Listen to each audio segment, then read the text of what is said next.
What's good, Budget Buds? This is another video in the Seed to Harvest series, part 17 to be exact. Um, we'll talk about hitting our sub counts and maybe a seed giveaway later. And we'll just do a real quick video, so let's get into it. Today I learned I was rendering all these videos in 30 frames a second when I was shooting all these in like 60 frames, so the quality should go up. Sorry about that, guys. Alrighty, they're looking pretty damn good. Especially the blueberry cupcake. She's looking scrumdiddlyumptious is the best way to put it. Scrumdiddlyumptious. But kind of forgot to water yesterday. If you look at the soil, you'll see it's extremely dry and she's light as a feather. So I'm gonna give her roughly a half gallon, maybe a little less. We'll see how well she takes it and if she keeps drinking. So here's a half gallon. Let's lean in, give her some feed.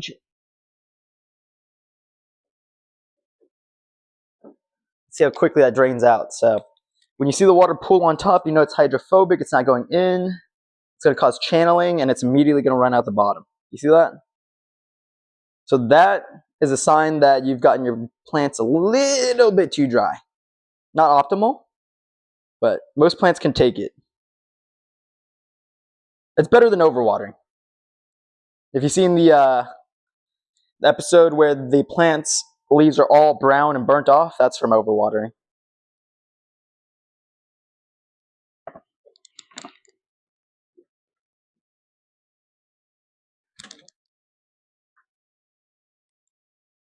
I see that the bottom has already been drank back up. It already sucked up the water on the bottom of the pot.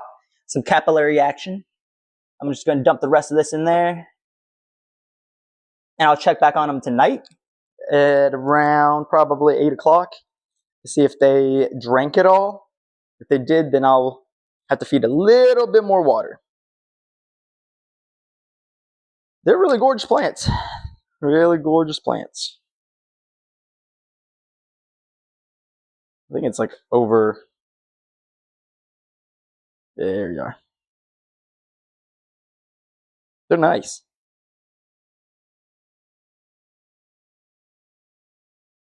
Pretty nice.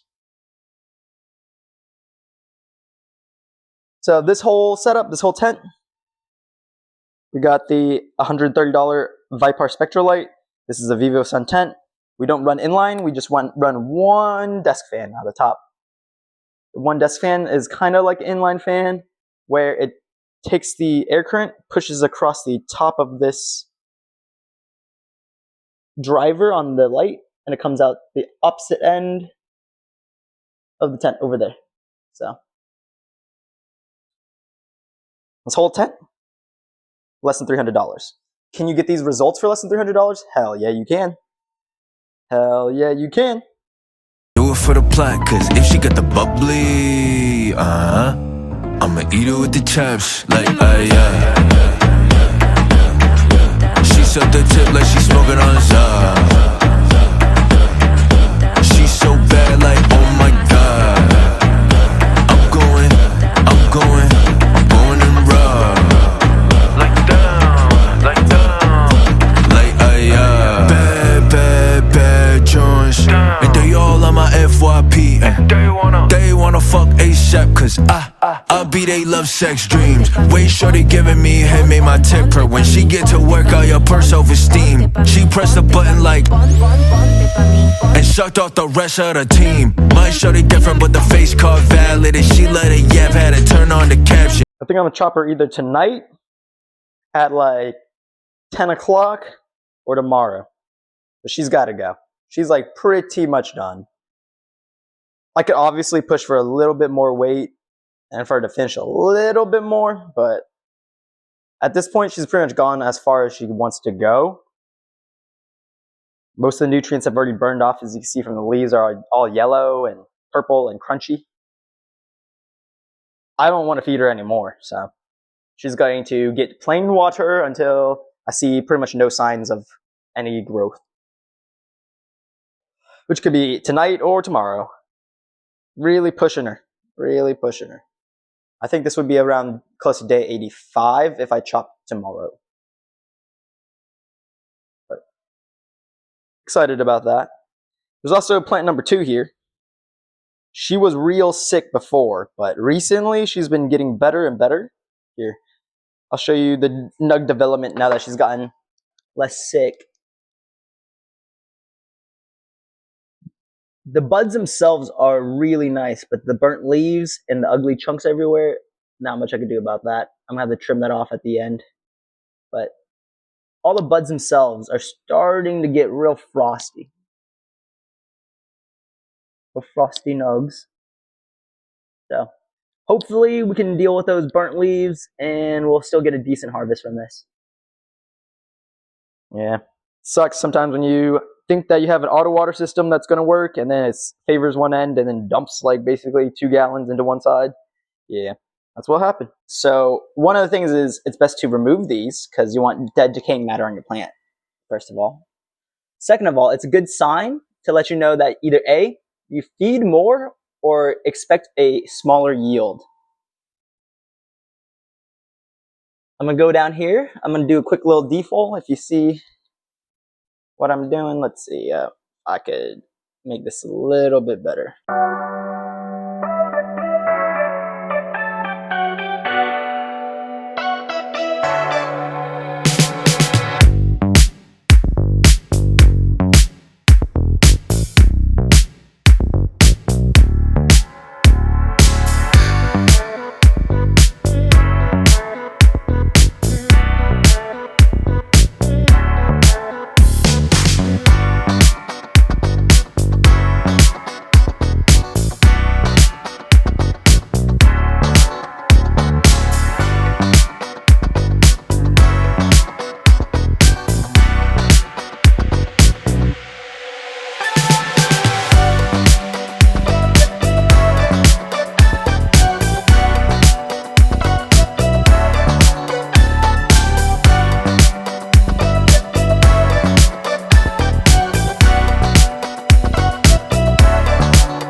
Alright, we'll ignore these. Those are terrible.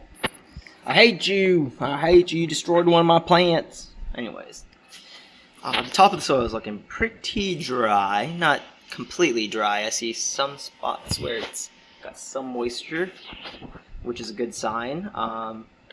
The stem is a beautiful green, so we like that. Keeping track of the stem color too. These stems might be a little bit too thick for my shear. I need to get bigger shears. I was struggling with a stem about that size already, like about the size of my thumb a little bit, like thickness of my thumb, roughly, give or take. I was already having a hard time chopping, so. When growing in cocoa, you tend to get slightly bigger stems. Even if you're underfeeding and feeding very little, like I am. I'm really underfeeding these girls. You can see by the light yellow and the little browning on the edges. It's like, I need nitrogen and potassium. So she's hungry. Those leaves weren't like that the other day, where we picked off pretty much all of those, and she's still eating them up. So this is another sign that we need to probably do a feeding of some sort, because that pot might be a little bit small for the size of the plant. So You compare their battery, which is their little pot, how much resources they can access, to the size of the plant. This girl's a little bit overgrown. I flipped them as soon as I could to flower, so this wouldn't happen, but we really pushed it. I think this is like the perfect height between the bud site and the light. Ooh.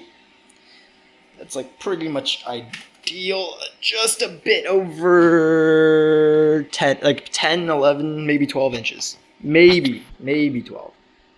Not even. A little less than 12. So it would explain the little bit of tacoing. Anywhere in the center of the light, this is probably like 1500 ppfd, which is a wee bit much. So you'll see slight signs of tacoing of the leaves. I think this is a good example. Yep. Here you are, guys. That's an example of tacoing. It depends if you care or not. Most of the times, like, it's not a big deal. It's not going to destroy your plant. It's just a sign it's getting too much light.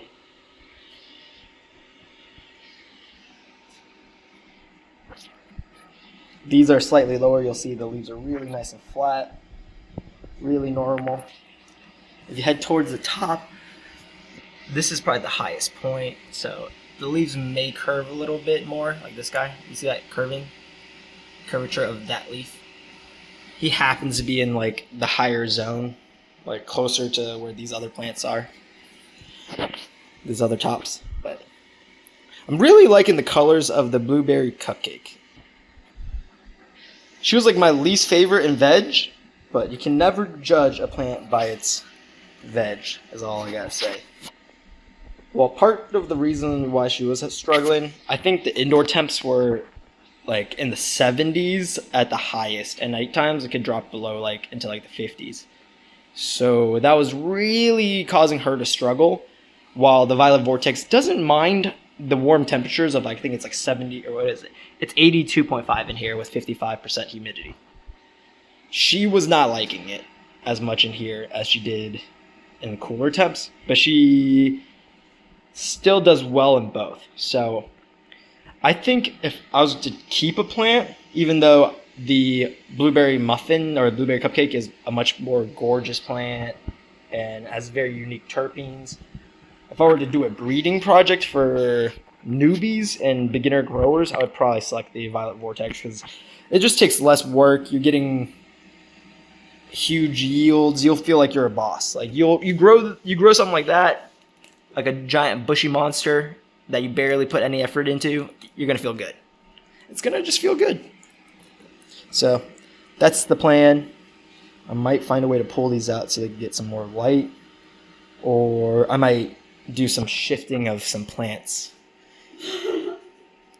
We'll figure it out.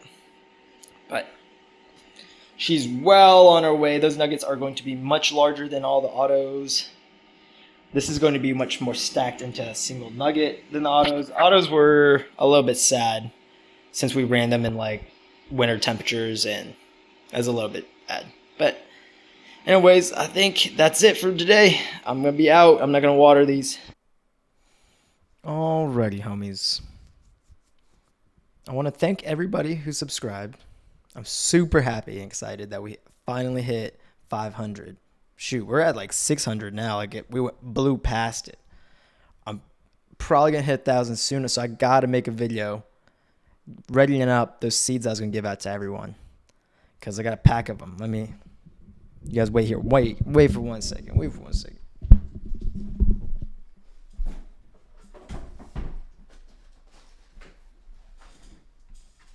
Alright. Here's some of the seeds. I have so few of these. There's only probably like maybe 20 something of these. These are the raise bands.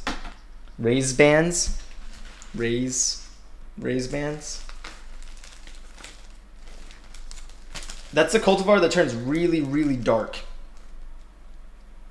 Really dark, yep. This is some of my peach parfait cross with the Moby Dick. Peach parfait cross with Moby Dick. So this is a fast flowering version of the peach parfait. Should have decent yield. I don't have a lot of these seeds. I've been given a lot of those away already. Prior to moving here, obviously. To my old friends, this is my Mimosa crossed with the Moby Dick, I believe this one is the... Oh, I have the most of these. These are my Zendra crosses. Got like probably a couple hundred of those for those, everyone.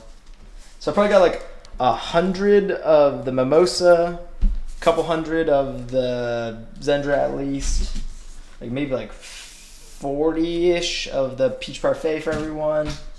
Got about like 30 of this Ray-Bans to give away. This is a very small selection too. Yeah, this is the Peach Parfait crossed with the Zendra. Yep. Those are my giveaway seeds. That's going to be nice. Super excited to give some seeds away again. Hope everybody joins.